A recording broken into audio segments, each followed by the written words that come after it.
of Thrones Season 7 Episode 1 called Dragonstone. It's all about setup as usually it is with Game of Thrones premieres, but somehow they always make it epic. And in this episode we get several setups, several plans of what people are trying to do. Jon Snow is demanding that all the men, women and children everywhere in the north prepare for the battle against the White Walkers. They are coming, and he sends the wildlings and Tormund Giantsbane into Eastwatch by the Sea. And we see this very somber shot of the White Walkers walking somewhere, and then due to the Hound's exposition scene we find out that the White Walkers are also making their way into Eastwatch by the Sea. So I'm guessing that that is the first action sequence, big battle sequence we are going to get in this season. Also in King's Landing, Jaime and Cersei are dealing with a lot of shit, a lot of stuff that happened last season about the fact that they lost Tommen, and Cersei doesn't want to deal with that right now, but she has made a deal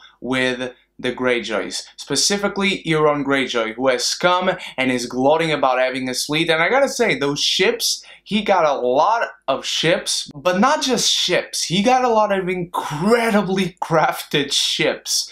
For such little wood that he said that they had, he has some finally looking ships. And he comes and he asks Cersei to marry him, and Cersei refuses it in all her grace and scorn, not even giving him a fake smile. Euron Greyjoy understands this, and he says that he will not return to King's Landing unless he has a priceless gift for her. My guess, he's going to get the Horn of Winter. Are we going to see how he gets it? Where he gets it? Are we going to see the actual Horn of Winter? Is he actually going to get it, or is he just going to lie to Cersei that he has it for her to marry him and for him to obtain power? I don't know, that's my guess, but I do really want to see how he gets the Horn of Winter, not only to actually see the Horn of Winter and where it is and for him to take down the wall, but I also want to see this just because we need more to flesh out Euron Greyjoy as a character on the show. He's not really badass. Maybe this search for the Horn of Winter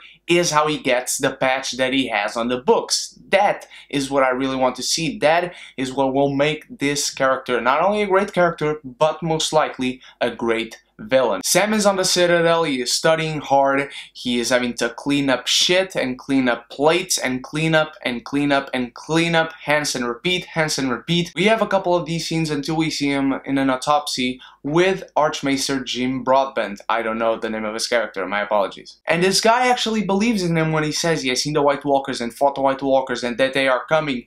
But then again, they also came before and they also were defeated before, so he basically believes Sam, but he also tells Sam that he doesn't have anything to worry about. Yet, Sam investigates and he goes into this restricted area of the library and he finds out that Dragonstone, the mountain where the castle is in Dragonstone, is filled with dragon glass, which is actually pretty cool because I don't know how they found this mountain for the set, for the shooting of the episode, but as soon as by the end Daenerys gets to Dragonstone, those mountains actually really look like dragon scale. Is it composed in CGI? Did they enhance the look of that mountain? Maybe, but it did look really good. I do have to say, although the Hound here as ultimately what is an exposition scene, for him to see that vision of the White Walkers making their way to Eastwatch by the Sea in the fire, it really shows that he is a changed man from seasons past, because him and the Brotherhood Without Banners, they get to this abandoned house and they find two skeletons, one of a man and one of a little girl, and then we find out that that is the man that gave him and Arya shelter a few seasons past, maybe season 5 if I'm not mistaken, and he wants to give them a proper burial and funeral. And it doesn't exactly go right because he doesn't remember the prayers, which really worked for me. I really like the direction of this character a lot. And I do have to say, I do love the cold open of this episode with Arya disguised herself as Walder Frey, and she invites all the Freys that mean something into the twins, and she gives them wine as Walder Frey, and then she starts this speech about how they killed the Starks, but not all the Starks, and now because they didn't kill all the wolves are coming back at them. And this for me not only worked as, my god, Arya, you're such a boss and it's so awesome to see all the Freys dead, but it also works as kind of foreshadowing and making us almost sure, even more sure that we've been to this point, that Nymeria is alive out there somewhere roaming the wilderness. And eventually she runs into a few Lannister men, including Ed Sheeran, who's just serenading his fellow brothers in arms. And it was a really good scene. There was this guy that makes wine, and he was a really innocent man. So my guess is Arya is going to end up killing them all in their sleep, except that guy, and she's going to tell him that he needs to make wine for a living because that's what he's good at, and that's what is good for the rest of the people, because people will enjoy his wine. Also interesting to be happening in this episode is one point when Samuel is making his way through this corridor and cleaning up people's disposals, I guess. He runs by this door and suddenly this hand jumps out at him and asks for the Dragon Queen, and by the voice alone I knew it was Jorah. But my question is, how did he get there? Who did he talk to? Is he going to create a relationship with Sam? I was really surprised, but as soon as he spoke, I knew it was Jorah, and I'm glad to know that he's there to try and cure himself. I'm glad he found somewhere he has a chance to cure himself, and I'm just curious to see how his and Sam's relationship might develop throughout the season. And Sam and Jorah might be a link